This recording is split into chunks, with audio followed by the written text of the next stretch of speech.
All right, welcome back to the Creatives POV podcast. I'm Noah. I'm Ethan. And today we have a very special guest. We got Iris Simmons in the building. And Iris is a really talented artist and painter from Des Moines, Iowa. And so, Iris, tell us a little bit about yourself. I'm raised in Des Moines, went to Roosevelt, so Nice. stayed local, Mm-hmm. you know. I don't know. I paint pictures and I love it. Mm-hmm. So, yeah. How long have you been painting for? I just recently, probably about 2 years ago, decided to step out and share my paintings with the world. But I've been painting since I was like 14, freshman in high school. Mm-hmm. So, yeah. Nice. So did you take like art classes growing up?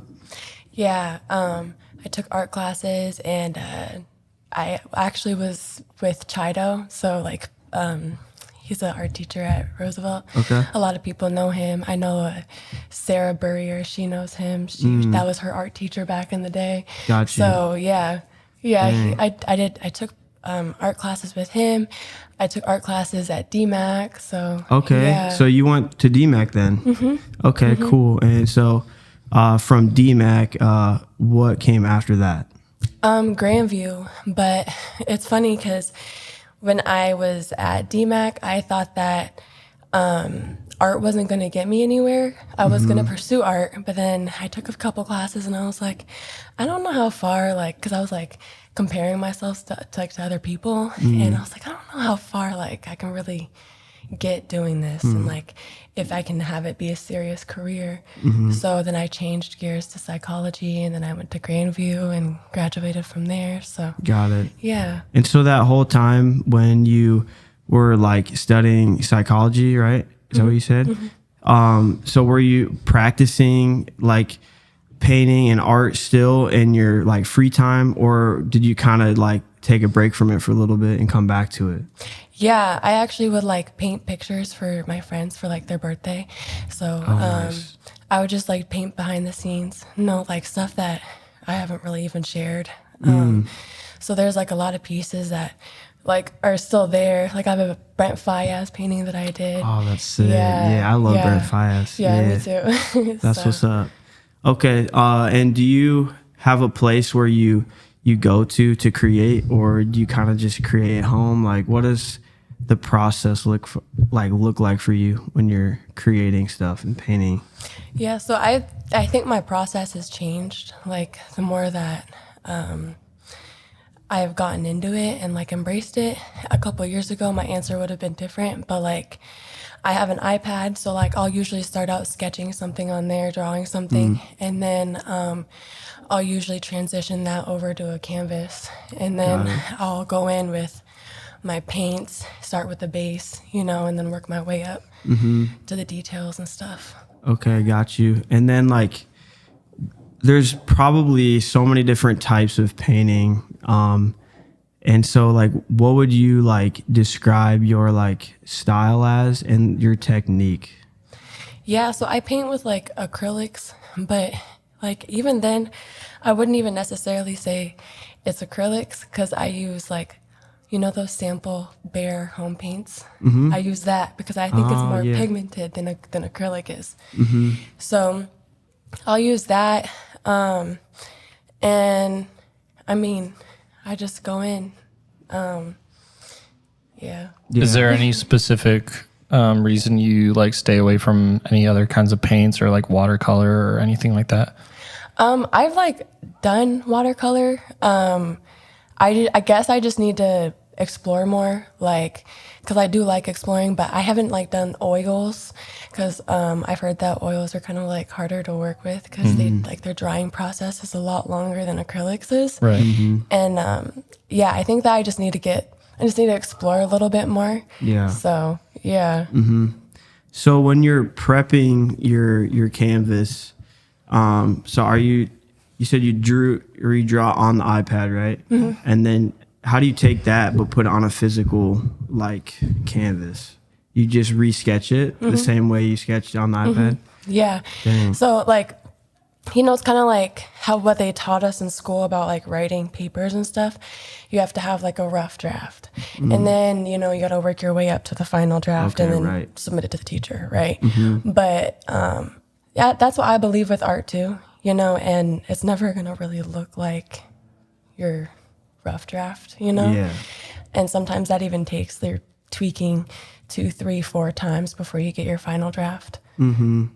How long does it take you on average from start to finish, like on a project you work on?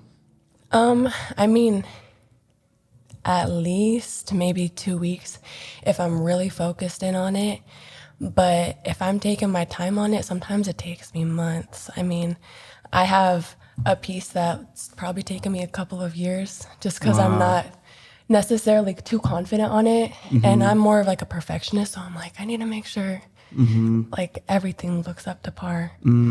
What's your normal canvas size for like your go-to projects? I mean, I've worked on a lot of 9x12s, but I like working bigger because it's just easier. So like 24x36 or 36x36, stuff like that. I like going big, but I've not done like a mural or anything. Is that something you want to do? Yeah, I think so in the future. Yeah. What are some like projects that you are currently working on right now? Yeah, so I have one that I actually just sketched out yesterday.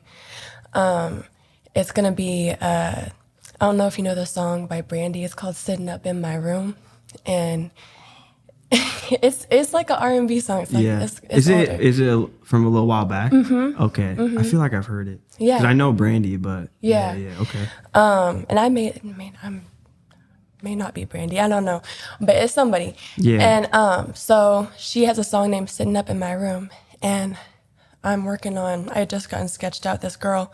She's sitting on her bed, and she's just talking on the phone, painting her toenails. And I really liked that scene because it just reminded me of my, girlhood and like painting your nails on the bed and just. I don't know. I like painting stuff that people can like relate to and they can like tie their own narrative to, because that's what I feel like art is. You just interpret it your own way and make it into what you think it is. So that's good. yeah. So I'm sensing that you're inspired a lot by music, because you've mentioned like Brent Faiyaz, and then you just mentioned that you were inspired by a song. So like, what type of music you be listening to?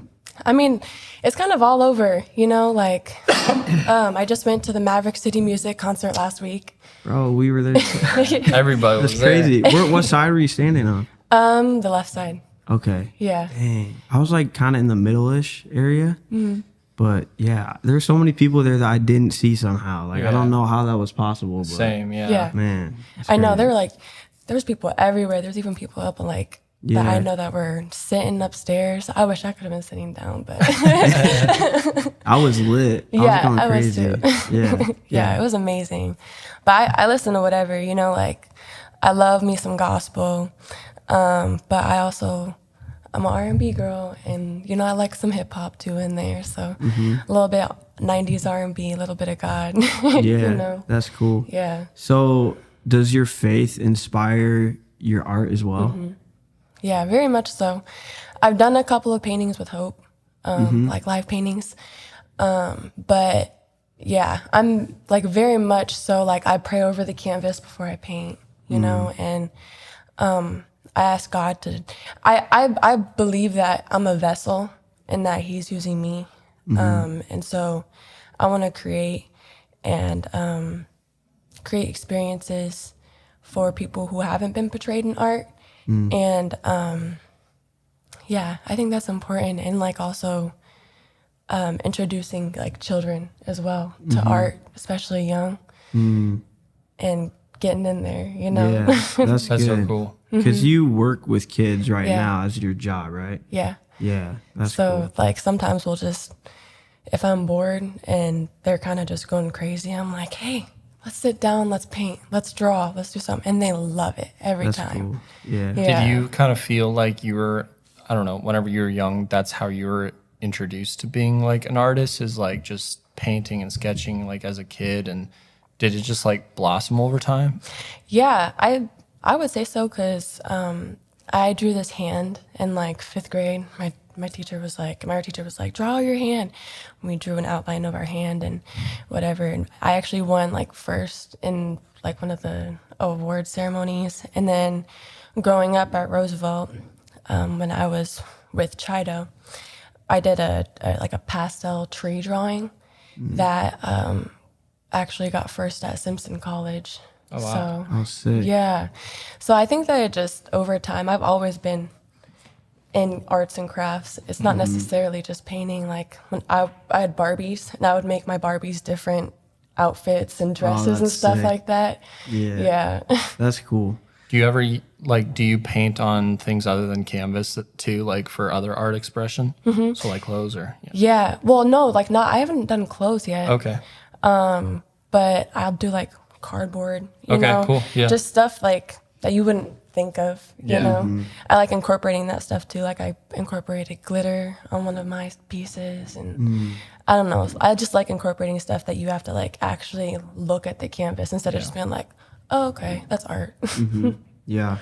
So like talking about doing art as a kid and then like all the way up until now and stuff, like you mentioned your teachers from high school. Are there any other like mentor type of people that kind of helped push you to embrace your artistic side? Yeah. I had a teacher at DMAC. She pushed me. She was actually one of the teachers that like I would make a face and she'd be like, okay, you gotta redo it. You gotta redo it. And I keep coming back, you gotta redo it. I'm like, man, does it ever end, you know? But she was someone who pushed me to be better. I would even say my boyfriend, Robert, he pushed me definitely within the last 2 years. Well, it's kind of beautiful because like our relationship will go back and forth and we'll be like, does this look good? You know, and we'll ask each other like, what do you think? What should I add? What color should I use? Yeah. What's it like being in a relationship with another really talented artist? It's fun. Yeah. You know, like it's beautiful because we both have really different but similar minds as well. So it's beautiful. I love our relationship. Yeah. He's dope. Like I haven't met Robert ever, but I would love to. And I'd love to like sit down and like talk to him kind of in this type of setting or even just like grab coffee or something. Yeah. Like, yeah. Absolutely. That'd be sick. Yeah. Also, so you mentioned like Hope earlier doing live painting. So talk about that a little bit and your experience. So you've done how many of them? So I've done one live painting at the West Des Moines campus, and I think 2 live paintings at the Hope Elam campus. And then also Hope has one of my paintings hung up actually right now in the backdrop of their, setup. Yep. At West Des Moines. Yeah. At West Des Moines. Yep. That's So, cool. yeah. When you partake in like a night like that, because it's usually, you've done a worship night and then Sundays, right? Do you get nervous ever, or do you kind of just go into it like confident and like knowing like, okay, like do you have like a game plan? Like how do you tackle doing something like that? Yeah, I'm always nervous. But I feel like at the end of the day, I got to realize I'm in God's house, and what happens in God's house, he never fails. So whenever it comes to those kind of experiences, like I said, I'll pray over the canvas, I'll pray over me, I'll pray over the artist who I'm doing it with, because I actually did it with another artist, the worship night, I did it with another artist. And so, I think that prayers definitely like saved me, definitely in those like nervous moments as well. So. Yeah. And how have you like seen yourself grow from like the first time you did that until like the last time you've done it? Like, have you experienced or seen any growth yourself in like what you're doing? Yeah. So my first one that I did was at Hope Elam, and we did the Easter. I did the Easter service, and that was nerve-wracking. But I just remember, like, after it, I was like, oh, it wasn't that bad, you know. And you always have those aha moments after. It wasn't that bad. And then, so I think that I've definitely grown in, like, my confidence. It's hard having, like being, like, front and center and, like, knowing that people are looking at you and what you're doing. Right. So. Yeah. Okay. And then, like, from the time you started doing art until now, like, over that time period, like, how have you seen yourself stylistically change? Because, like, I know for myself, when I started getting into the creative world and, like, graphic design and stuff, like, my style and my taste was, like, way different than it is now as, like, I'm maturing and getting older. And so, like, how has that, like, happened to you? Yeah. I mean, I think it's ever changing. You know, I think that I go within these moments where I fall back and forth, you know, where I'm like, oh, I want to stay the same, but I also want to, like, incorporate something different. Like, you know, experimenting with watercolor and experimenting with oil. So I think that, like, it's an ever changing process of, like, me wanting to be better, me wanting to change, and, like, especially stylistically, because I always see, like, on Instagram what everybody else is doing, you know, some of the expressionism stuff. I mean, there's so many different, like, versions and styles of art. So it's hard for me to just tie down and be like, oh, I'm this, you know, and I don't want to necessarily put myself in a box either. So I think just like everyone else, like, we want to be unique and we want to be different and put our own thing or our own spin on it. What are some, like, other things that inspire you creatively? Like, do you have any like, particular other painters or artists that, like, have helped kind of shape your art as well? Yeah. When I was in DMAC, when I was, like, 19 years old, and I took this art class, this art appreciation class, I got introduced to Kerry James Marshall. And he has, like, a sculpture here in Iowa, downtown. And yeah, he was one of the first artists that I started looking at, and I was like, wow, you know, like, he's amazing. And I actually didn't even find out about, like, Basquiat or anything until, like, a couple of years ago. But I mean, those are definitely people that, like, I look to because they're inspirational and their paintings are just unique. I wouldn't necessarily say that I got my techniques from them or anything like that, because I think that our techniques and our stylistic stuff is very different. But there are people that, like, I really admire in the art world. Art appreciation was, like, one of my favorite classes. Like, it was so fun. And when I was at DMAC, it was, like, during COVID. And so, like, my, like, art appreciation class was, like, all online.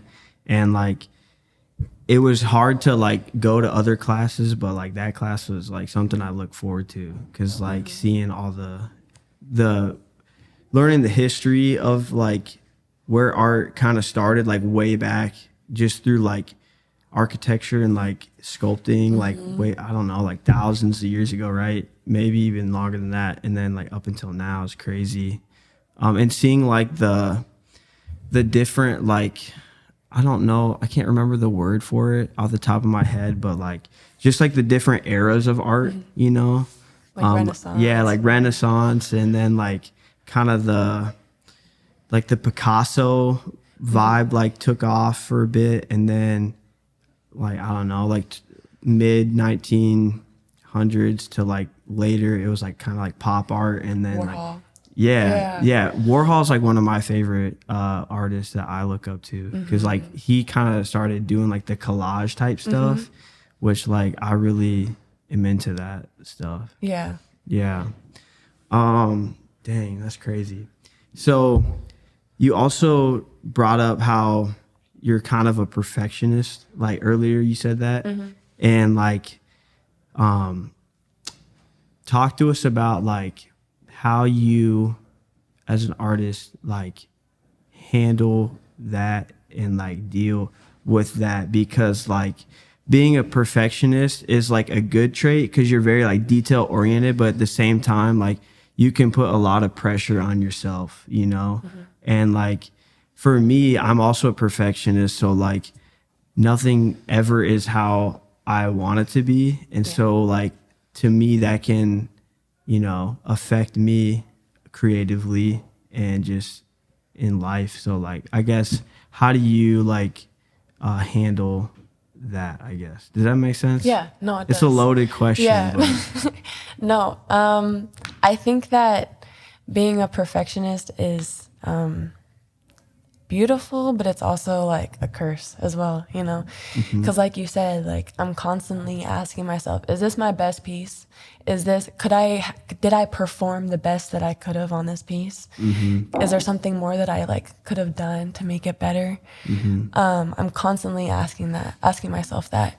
And I think that sometimes it takes like someone else coming along, like one of my friends, and they look at my piece and they're like, oh my gosh, that's so good. And I'm like, really? Or are you just saying that because you're my friend? So yeah. I think that it's beautiful because I do like paying attention to details, and I do like being detail oriented and doing the small things that maybe, you know, the next person might not notice. But I think that it's like a blessing and a curse all in one. So like having friends like in your circle that can like give you feedback and like constructive criticism and all that stuff, like how important is that? And like who are some people like in your life and in your circle that are those type of people for you?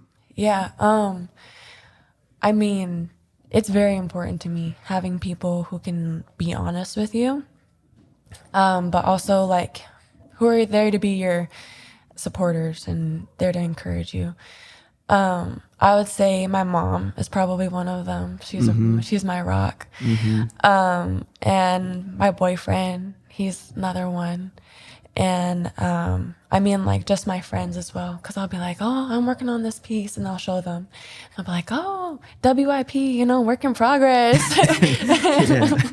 So yeah, it's definitely important. That's good. Yeah. I think like also here in Des Moines too, like even the creative community as a whole is pretty like uplifting, at least from my experience. Like I feel like there's a lot of people that like will give me honest feedback on stuff I do, and I appreciate like the honesty aspect of it too, because I don't want people just like, you know, gassing me up if it's not it, right? But yeah, I don't know, like I appreciate people who are like real and like, you know, straight up, but in a loving way too, you know? Yeah. Yeah. Who are some like other people in like the Des Moines area, like artists that you know and that have like been alongside you while you've been like painting and stuff? So I know like there's a couple of people. I mean, I got introduced to Renee a couple months ago at the worship night. And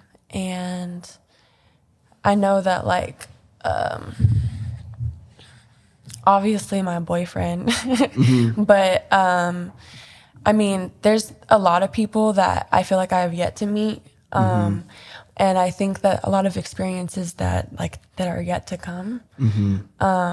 But I'm encouraged, you know, to get there. Yeah. So. Have you thought about like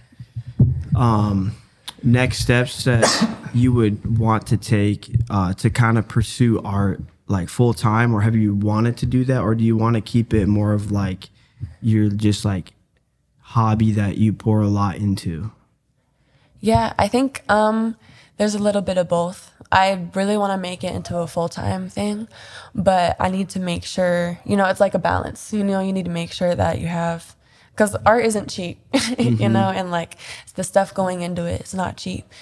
That's why, you know, when you go through art school, there's like the struggling artist, you know, and like the artist who's like constantly reaching for stuff, because canvases probably range from like anywhere from 20 to like $50, $75, depending on how big you want to go.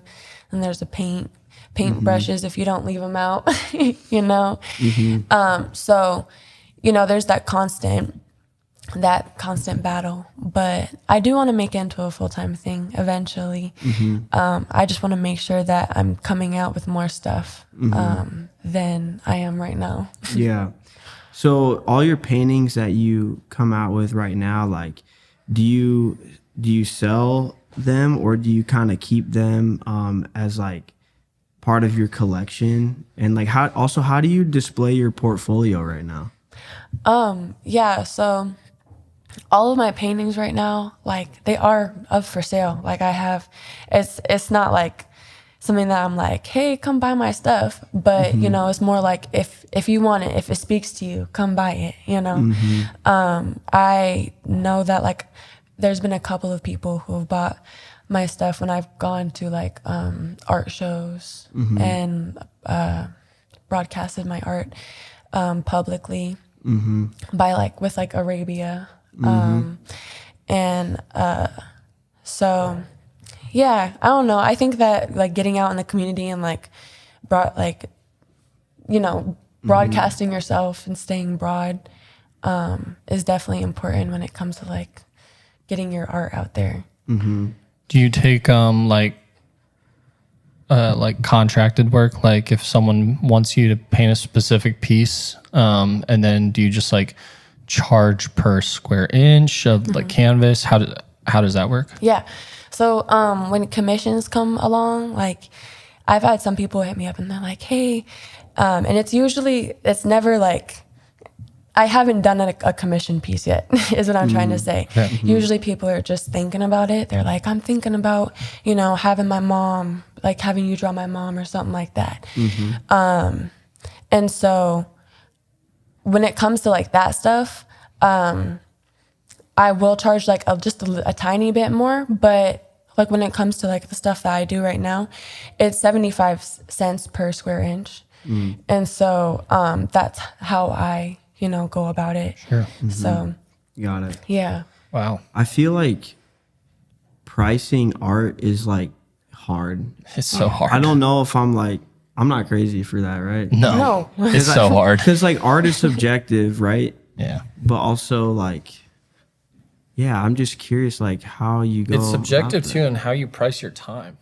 Yeah. Like, because sometimes you can work on something and it's like, oh, this is mindless work. And other times it's like, I have to focus so hard. Like for certain things, it's like, I have to focus so much and that takes so much effort, like both mentally and physically. And so it's like, how do you gauge a price tag on that, on effort? It's so weird. Yeah. And also like, I might see something that I think is like, that's worth like $100,000 right there, but someone else might be like, that's trash. Yeah. Like, Yeah. It's crazy, the world of art.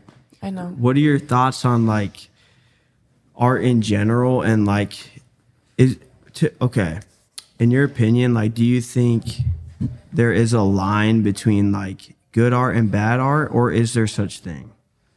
I don't think there's such thing, because I can't think about who it was, but it was like back in like the 1950s, 1960s. There was this artist who was like mocking the museums and like what was qualified as art. And he came out and he just put a urinal. He just got a urinal. I remember this from the Art Appreciation class. And like he just signed a urinal and put it, submitted it in the museum. And like some people were mad, but like for me, I think it's genius, because he's using his platform and like he's mocking, art in a way. But at the same time, I don't think that there's such thing as bad art. That's why like when my friends come to me and they're like, oh, I wish I could paint as good as you. I'm like, you can, and like you do. It's like all about your mental, I feel like, because every artist starts somewhere. Basquiat started somewhere. Andy Warhol started somewhere. So yeah. But also like to your point of like pricing art perception is reality. Like, so if someone's like, this is how much my time is worth, and even if it's not objectively good, you know, like even if it's not like studio art, or if it's like I just threw paint splatters or something, someone's gonna be like, I value that because it's more than just the paint. It's the time. It's the like whatever you want it to be is what it can be. So like to your point, like everyone is an artist. Yeah. Like everyone can be as good of an artist as they choose to be, really. Like not everyone is just going to be naturally gifted with a pencil or, you know, a paintbrush, but everyone is gifted with their imagination. Yeah. And I remember one of our past guests we had on brought up Virgil, and he has like a quote that's like, you might see like a beat up can, and I don't know if this is the exact quote, but like you could see like a beat up can on the street and just say, oh, that's just a piece of trash. But then like I think Virgil said like, or you could take that and put it in a glass box case thing and put it in an art museum, and now it's art. Right. So yeah. One man's trash is another man's treasure, right? Yeah. For real. For real. Do you ever experience like creative block? Yeah. And how do you get through creative block? I'm still figuring that out. Just because I'm the type to start something and then sometimes I'll finish it, sometimes I won't. Like I said, I have a piece that I've been working on for about like a year now, and I probably haven't touched for the past like 4 months, just because it's scaring me away, and I have that artist block. And so I'm still figuring it out, but I think that maybe like stepping away from what you're doing, because I feel like sometimes a block can be you're focusing too much on something, or you're thinking too much about it. Yeah. So sometimes you just need to take your space away from it and then come back to it and another day when you have a little bit more wisdom. Right. And then you're like, okay, Yeah. it's easy. So many now. times you like the problem is staring you in the face, but the answer is the problem. You know, you'll just be looking at it and it's right there, and you're thinking about it too hard. Yeah.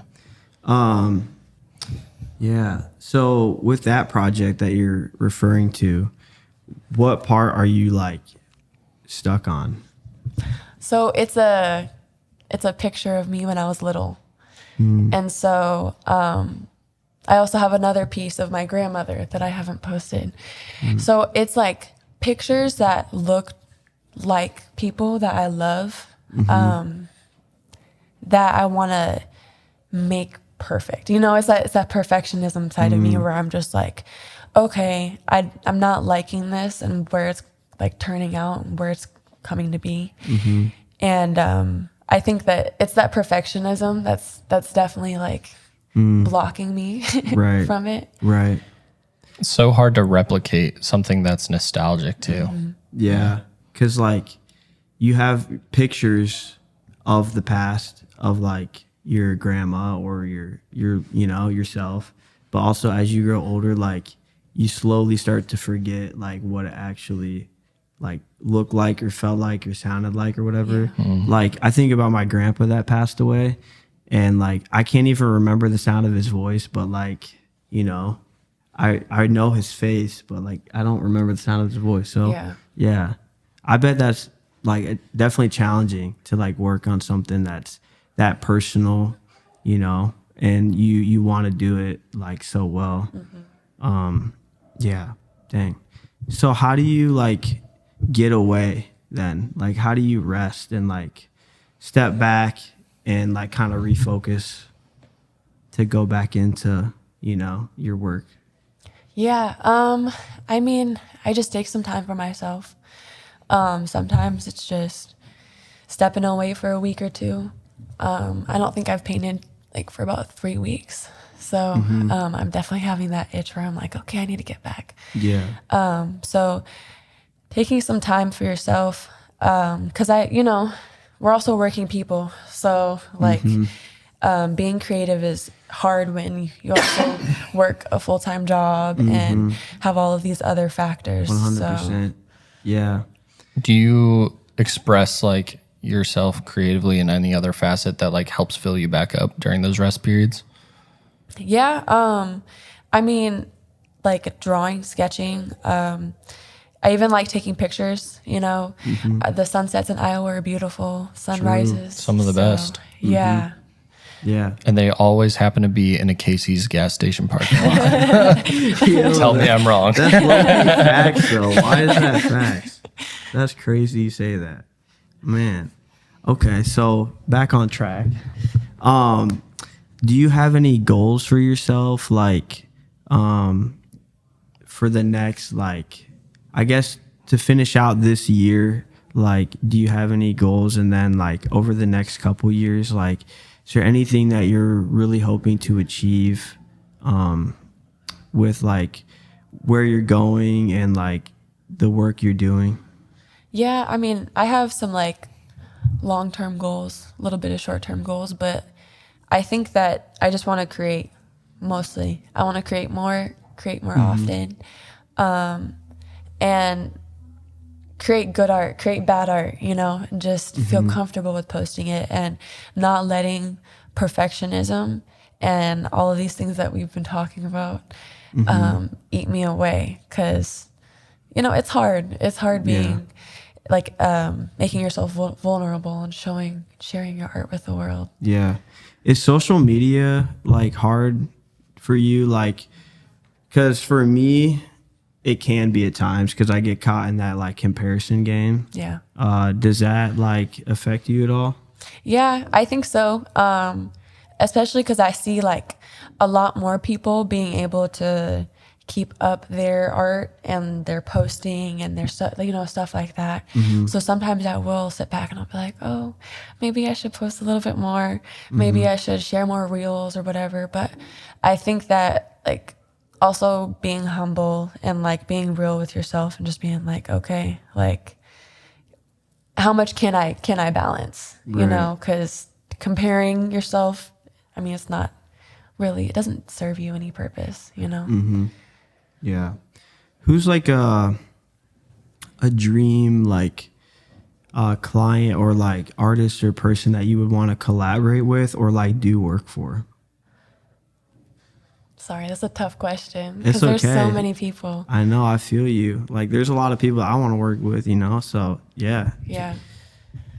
Is there any like musicians, like other painters, like, you know? I mean, yeah, if I posted this like Brent Fayez drawing and Brent Fayez like noticed it and he was like, hey, I want to buy this. That would be cool, you know? That would be sick. Yeah, especially people who are still alive, because I think there's a lot of, you know, beautiful artists who have now passed on. But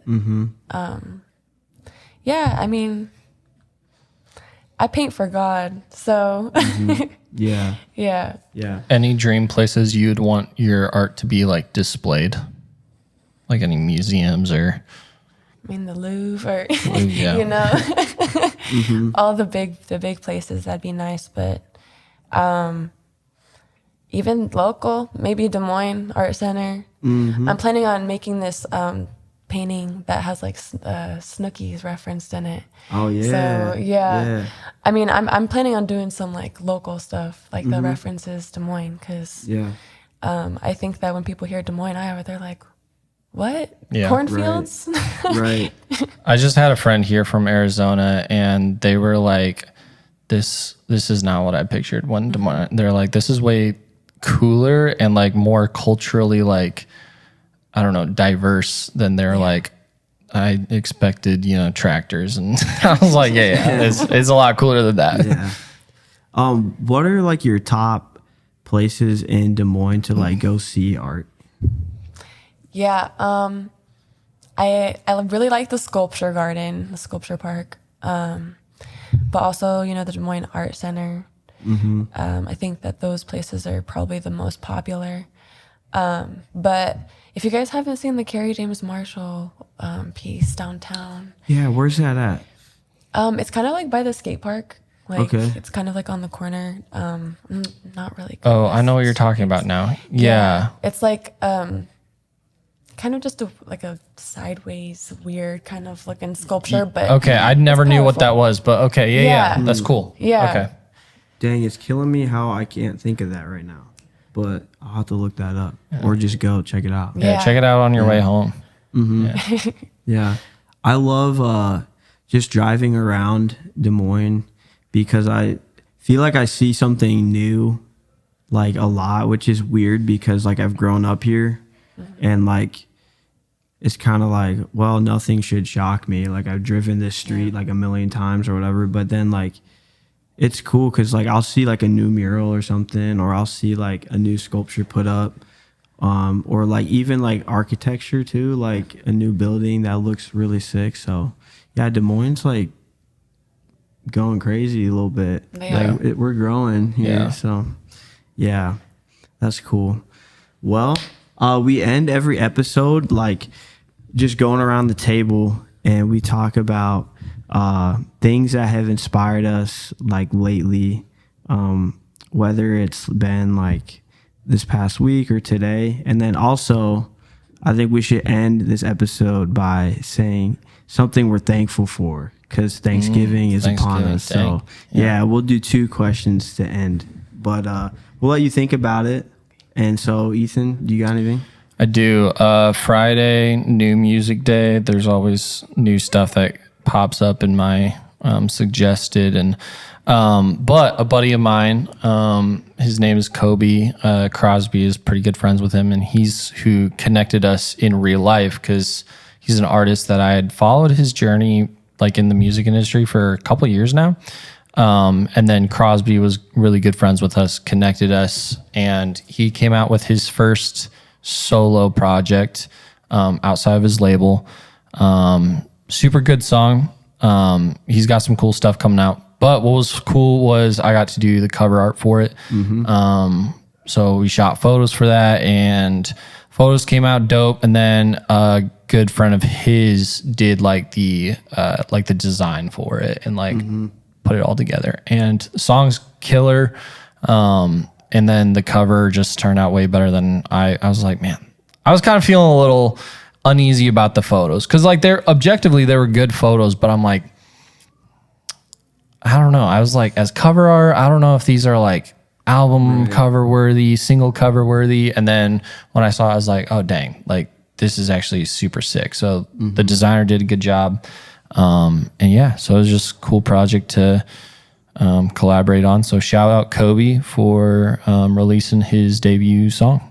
Nice. And then what are you thankful for? Honestly, lately I've been like reminiscing on how I've gotten into Des Moines, but just like my journey just in the creative world. And the biggest advocate for like where I've been is my parents. And not just them, like, you know, cheering me on, like, oh, you can do it, you know, stay with it type thing. They just have never like doubted that I'm at least told me like doubted me or anything like that, or tried to steer me in a different direction. And that's gone a long way. You know, college dropout, you know, when COVID hit, everything for me just kind of like halted, went back working at a grocery store, and now here Des Moines doing what I love full time is super surreal. And so, yeah, super thankful for my parents, my family supporting me, and that I get to do what I love full time. Nice. That's cool, bro. Yeah. So the thing that inspired me, I had to write it down because like I kind of just stumbled upon it, like, and I've seen it like a million times, but I like started Googling it and doing research. So basically what inspired me was, you know, on Spotify, like at the end of the year, they have like Spotify Wrapped. Like you have Spotify? Yeah. And like they'll give you like your playlist, and then like your top 5 artists, like top 5 songs, like all that stuff. So like, if you think about that and you think about all the cool animations and like patterns and colors and shapes that they have like on the screen and stuff, I found out that all of that was done by this like design and animation studio that's like based in the Philippines, and it's called We Are the Acid House or something like that. I've heard of that. Yeah, I mean, yeah, look it up. That sounds really familiar, actually. They do like really dope stuff. And so like I stumbled upon them on this like website called Behance, which is an Adobe. It's part of like Adobe, I guess. It's basically a portfolio website for people that use Adobe.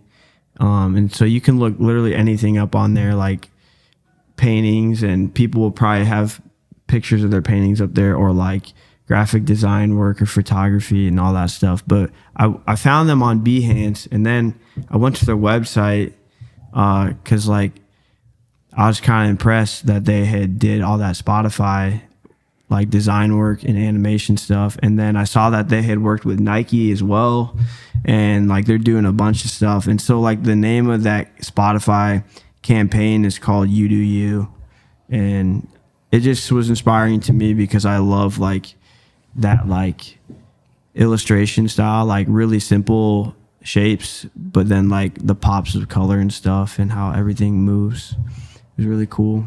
So that inspired me like creatively. And then I'm thankful for my family, obviously my friends, but my fiance takes the cake because like lately, like I don't know, like I just lately been thinking, damn, like I love Michaela so much, you know, like it's crazy.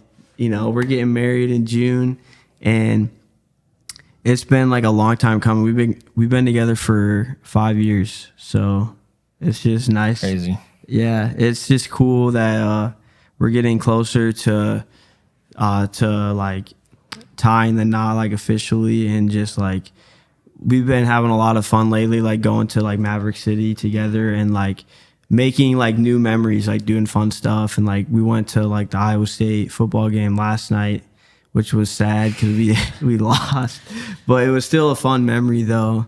And it's cool to just kind of like build your life with somebody. So yeah, I'm thankful for Michaela. That's beautiful. Congratulations. Yeah. Thanks, Iris. Thank you. Of course. I want to say, I think that my kids this week, the daycare kids, inspired me. We got to do like a lot of art this week. We did, we made a pumpkin pie out of like a paper plate. And I drew like, or I painted the crust, and they got to paint on like the orange pumpkin pie part. And it got me like thinking about Thanksgiving and what we're thankful for. And I just, I think that it's beautiful that we can allow kids to create and try to protect them as much as we can, because this world isn't always nice to people who do create. So, yeah, I think that they definitely inspired me this week. And what I'm thankful for, I mean, yeah, my family. I'm thankful for the opportunity to get to create. I'm thankful for, I feel like especially this week, because, we went to the concert, the Maverick City music concert last week, but definitely thankful for God and like his love and how good he is. And yeah, I don't know, I'm just feeling all interconnected and just wholesome lately. Yeah, so That's awesome. That's awesome. yeah. Well, thank you so much for taking time out of your day to like join us and sit down and talk. Of course. I feel like I haven't like seen you in a minute, so it was good to like reconnect and like also find out about like the art that you do. So yeah. Yeah, thank you. Thanks for being on. Thank you so much. Yeah. All right. Well, this was another episode of the Creatives POV podcast, and we'll see y'all next time. Peace.